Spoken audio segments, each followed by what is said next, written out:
All right, man. So, pleasure to be here with X Rated. Likewise. Um, Man, so a lot of fans are looking forward to you coming out to Lodi, coming up July 30th. It's your birthday. Also, Yeah, I understand, coming to yeah. perform live just 20 minutes away from your old hometown in South Sac. So, why don't you tell the fans who are looking forward to you coming out, what's X Rated been up to? Oh man. Well, first and foremost, it's an honor to be coming. Lodi, anything in that area, in 209, 916, anything near that, to me is home. And so I'm excited to be coming, especially to be able to spend my birthday with friends and family from home. That's gonna be dope. I just been working, man.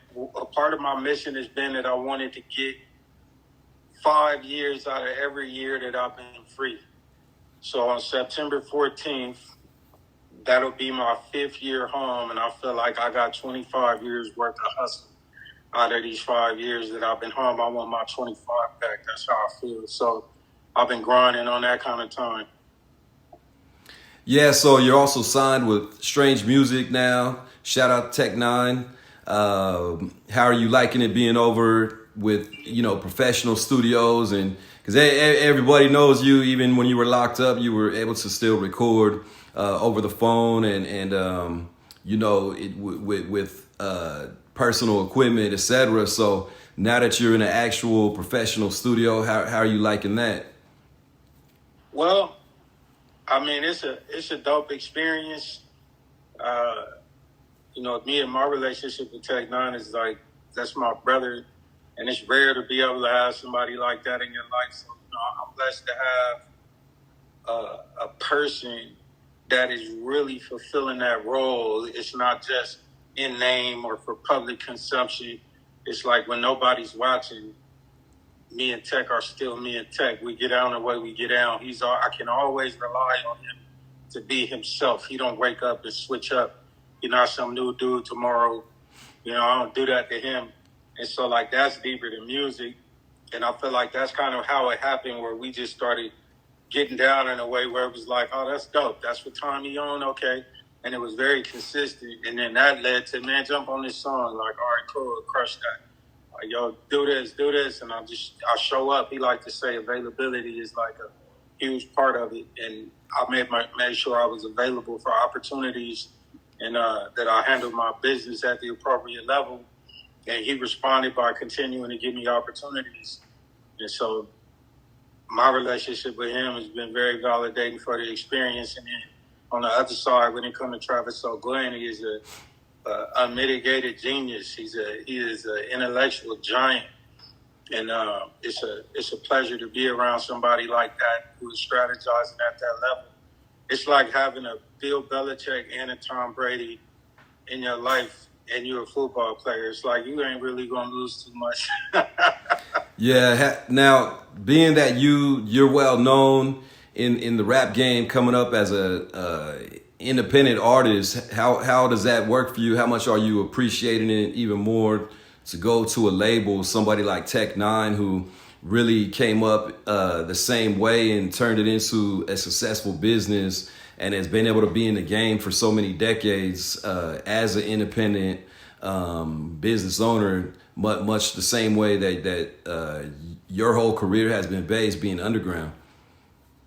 Yeah, that's a big deal for me. I felt like if I was gonna make a decision to go rock under somebody's banner, it needed to be somebody who could relate to the experience and understand the climb from the bottom up, as opposed to somebody who, maybe they got at the middle of the mountain, took a helicopter to the top. It's like, for me, I like to say, I got a song, I refer to myself as Hellboy, like I was under the underground. I had to reach up just to even get to the underground to have an opportunity for a microphone and lama to exist. And so Tech N9ne and Travis Glenn are two people who could relate to that, having done all the groundwork, having, used the vans, riding from show to show in a car, doing little bitty venues with 10 people, eventually doing huge venues with 12,000 people, or just rocking for 1 million people. during the Super Bowl and the playoffs and all that, or the Super Bowl parade. So, I get to see that, and I understand that this is a person who can relate to the climb. And I think that's important. If you get somebody that can't relate to the climb, they're not going to understand the decisions you're making.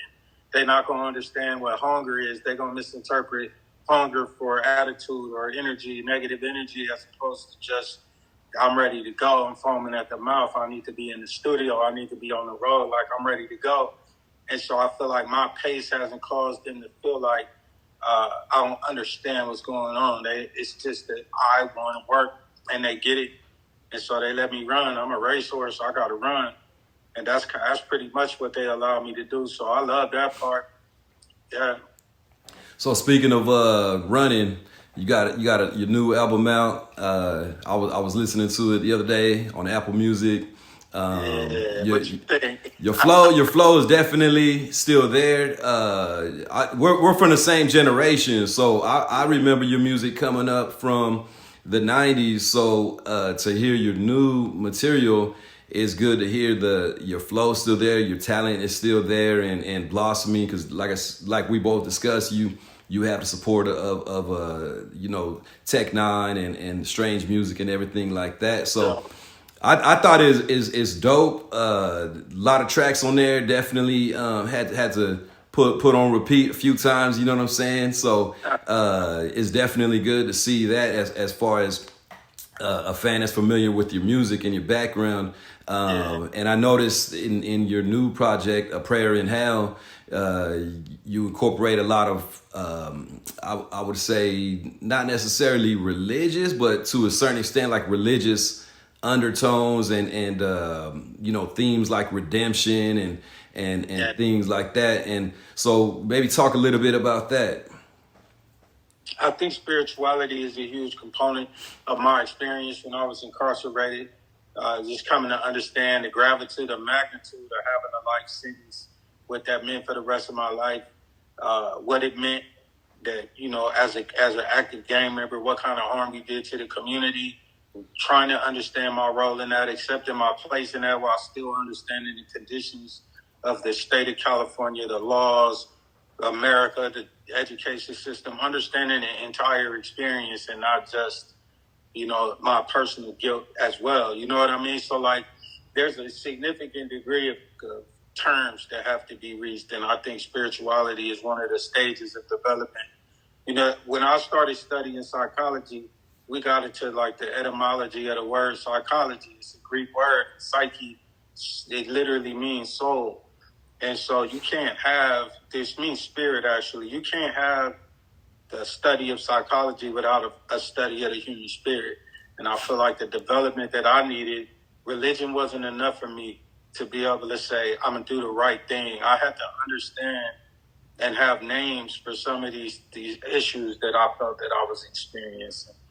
In terms of antisocial personality disorder, what is oppositional defiance disorder? What is post-traumatic stress disorder? I wanted to know what it meant and then be able to say, okay, this is what I want for my spirit, the way I feel, the way I see life, what I would want for my children. If I had a father that was active, what I would have wanted him to teach me and what I could have done with my life. So I think after doing reviews like that, and, something else that people don't really think about is that being a lifer, paroling from prison, you got to go through the board of parole hearings, and then you got to go through the governor just to make it to the streets. And then you got to do a transitional house.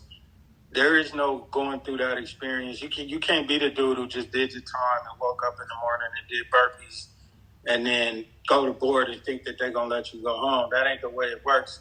You got people who could do 5 years max out. They get in trouble the whole time. They come home and I was in prison and I'm a gangster. And it's like, well, somebody else who really did some G shit got 25 to life, and they ain't gonna never let him out if he's behaving like that, or if he's even thinking like that. And there really ain't no fooling these people. They've heard it all. And so, like, I went into an in-depth study so I could really understand what I was experiencing from both perspectives, politically, spiritually, intellectually, psychologically, all of it.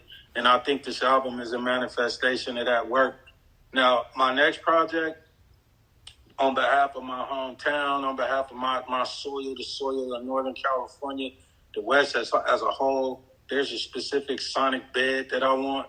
There's a specific kind of storyline that I want. So it's going to be a little bit more what people are used to from me traditionally, a little bit more of that, because we're going to go back and look at some things and hang out in a specific period of time and make some art. But before I did that, I felt that it was important for me to make sure that people understood what my experience was and what I took away from it. I feel like I got an obligation to several generations as well as my geography for me to be doing that. I think it's important. So speaking of, and by the way, I like how you incorporate what you're talking about right now. You can tell that your experience, you've come out very, very educated, right? Maybe not in the traditional sense in the academic, sitting in a classroom, but you can definitely hear in your music the education, and I like how I don't know if it's the title track of Prayer in Hell or which track it was when you have the sound bite in there from like an interview when you're talking about the role of education. Yeah. So I appreciated that. Listening to the album, and then talking about places like Sacramento and even Stockton, where I'm from, where it's a lot of those same patterns and same organizations are continuing to kind of claim as victims, so to speak, and literally, and touching on your track Parasitic. I know you've publicly renounced the gang life. You refer to it as a parasite that kind of just uses up and feeds on its host without any concern for the survivability of the host itself. Now, in light of the recent uptick in gang violence, and even there was a mass shooting in Sacramento just a year or so ago that was gang related. What's your message to a lot of these youngsters that are coming up in a new generation, or maybe haven't had to experience the life experiences that you have? What's your message to them coming from that environment? I think it's important. What I like to do is separate because we use the term gang loosely. I like to separate the concept of a gang from the concept of disrespect, criminality, and a lack of and ignorance. I try to make sure, because if somebody was trying to reach me in the beginning, which I had Tukey Williams, I had Master Cody Scott communicate with me. So to have people of that stature that were the ones telling me to educate myself and telling me, you got to do it a little bit differently. Because I wrote Land of the Lost, Misanthropy, I wrote Deadly Game for SIBO. When they heard that, they wanted to foster that the psychology that wrote those songs. They felt like those things were important for people to hear, and that it spoke truly of the experience that we were having. So I got Tukey Williams and Monster Cody Scott both encouraging me to go down that road. And I couldn't have received the message if it didn't come from those men. If it wasn't them telling me, man, you got to go to school. Barry Woods, John Wyndham, if these very important figures, Crips, and what someone would traditionally call a gang member, were the ones who sent me into the classrooms. They were the ones who sent me into the books, sent me to see the doctors, the ones who sent me to self-help groups, told me, take your ass over there and do that AA class. Like John Wyndham literally told me that. And if it didn't come from him, I would have never went.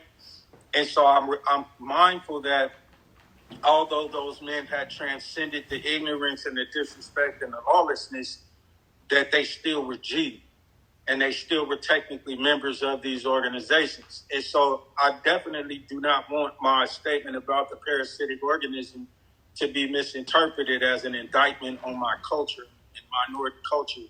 I believe that Black and brown, we've created cultures for ourselves that are, for all intents and purposes, meant to be healthy. And I believe that the parasite has actually infected that with something that turned it into something else. When you added the guns and the drugs, that we didn't necessarily go get that for ourselves and say, here, let's have these things. Some of that stuff got deposited in our communities some of our circumstances that our elders and our predecessors experienced created psychologies and circumstances, and then bloodshed caused legitimate disdain for other groups of people. You know, even if it's I like to say the difference between perception and reality is that even if it's fake, fear is still real. I can watch a horror movie, you scare somebody, they were really scared, even though it was for a fake reason. So the first person, even though the beef might have been bullshit, the first person that died really died. Yeah. And the way that really felt that way. And now it's about that. It ain't even about the bullshit no more. It's about you knock mine down, I'm going to knock yours down, and we just going to do this for 30, 40, 50 years. And that's how we get down this road where it's very hard to untie some of these psychologies. And so I try to be empathetic with our brothers and sisters that are still embroiled in that psychology, because I was embroiled in that psychology too. And I know the work it takes to get out of that. So I would like to reach the people who can currently comprehend what I'm saying. I'm not trying to, anybody that's fixated on, hey, this is what it is. You know, that mass shooting, 3 of the people in that mass shooting are in my music videos. You know what I mean? Literally, Josh Hoy, it was one of my best friends to the day he passed. DeAndre and his brother Smiley, both their mother was my junior high school sweetheart. Like, wow. That shit hits close to home. 3 of these people are literally like family to me. So, and I have been communicating the same type of shit to all 3 of them. Like, yo, these are options. But while, you know, one voice can be drowned out by thousands of other voices. So we have to be persistent and consistent in attempting to reach people. But I definitely I focus on the people who can hear me. Mm-hmm. And you could tell, even if somebody ain't ready to apply what they're hearing, a lot of times you could tell they understood it. And so if I got to be the seed, I'll be the seed. If I got to be the soil, I'll be the soil. If I got to be the light, I'll be the light. If I got to be the water, I'll be the water. But you could catch people in various stages of development, and whatever role it is that you got to play in that moment, you got to play that role. So that's what I do. So I'm not forcing my message on somebody, and I definitely don't want to demonize a culture that essentially gave me the life I have. If it wasn't for the streets, you know, I wouldn't be where I'm at or who I'm at, although I made decisions that are regrettable, and I feel like I wish I had more voices. And one of my closest friends the other day told me, man, he was around when I caught my case, and he was like, man, if we understood that this is what you were going to do with your life, there ain't no way that you would have been in them cars. So now as grown men who have children the age I was when we was doing this dumb shit, they understand, like, somebody was supposed to grab me and say, you know, I got Psychoactive about to come out. Psychoactive hits Rolling Stone, the Source Vibe. It tips all the dominoes that started what we consider non-Bay Area Northern California music wave. It started the whole thing, but there was no way to know that that's what it was about to do. I dropped Psychoactive. There was no Snoop Dogg. There was no Death Row yet. There was no Tupac as we knew him. He was still Digital Underground Tupac. So It was like I was really, really, really early in the game. But yeah, we did have that conversation, and my brothers do understand what their role was and what they were supposed to do. And now we just got to pay it forward. And I think my outcomes speak for themselves. The fact that I could be in a position that I'm in, that my blessing could be greater than my ignorance, I think is an indication of the mercy of God and, you know, in the universe, and also a statement of perseverance. So I hope people could recognize that too. It ain't over. You know, you could fuck up and get the fuck up. Dust yourself off and get your shit together, make it right, and keep it pushing. It can still work out. It ain't over. Well, I definitely commend and respect you for your attempts at you know, taking people in a more productive direction and turning your own life around and continuing your craft and your art form. So, you know, as newer fans may not know, I'm glad you were able to educate them in your roots and how far you do go back and how deeply rooted you are, especially in this region. So I'm looking forward to seeing you coming out to Lodi. July 30th, again, it's going to be your birthday. Yeah, so man. people from the 209 come through and the 916, you're pretty much in the midpoint. So I look forward to it being a great show. You're going to be the headliner along with Ben Kaos and Kill Fear music and everything that he's putting together and bringing for the local culture, etc. So again, I just continue to commend you for your efforts and what you're doing. Congratulations on the new music. And it's a lot of fans out here that's looking forward to seeing you perform live. Yeah, man, I'm excited about it. Much love to Ben. I love what he's doing, his movement, you know, his understanding of trying to push the right message and using the culture to do it. I got a ton of respect for him, and we're going to keep working. And I am excited to perform this close to home, being in Lodi, all of that, you know, having Stockton show up. That's everything for me, especially on my birthday. So, you know, I don't drink, I don't smoke. I've been clean for a while, and I'm going to stay that way. So I got to get my highs off other things. Shout out for that. Yeah, man, it was necessary. But it's going to be good to be able to spend my birthday in the company of family, friends, and fans, man, with good food, good people. That's going to be great. That's what's up. Any there you go. Anything else you want to leave the audience with before we go? Well, that was Tech N9ne calling, so we definitely got to take that. Shout out again, Tech N9ne. Yeah, but we got to bring him out to Lodi next. Everybody pull up, have a good time. You know, we want to make sure that we demonstrate that we're capable of doing something like this. So come on your best behavior, trust and believe. It would be a good idea to do that. And I encourage everybody to bring your family out, man. Have a good time. I'm bringing mine. My people gonna be there. So like, pull up, have a good time with us, enjoy yourself, and make it home safely. That's what I want for everybody. Let's get it in and have a good show. Thank you. Appreciate your time, and look forward to talking to you again. That's what's up. Much love to the 209 Times, man. I got you. All right, man. Good talking with you. Salute. One love. One love.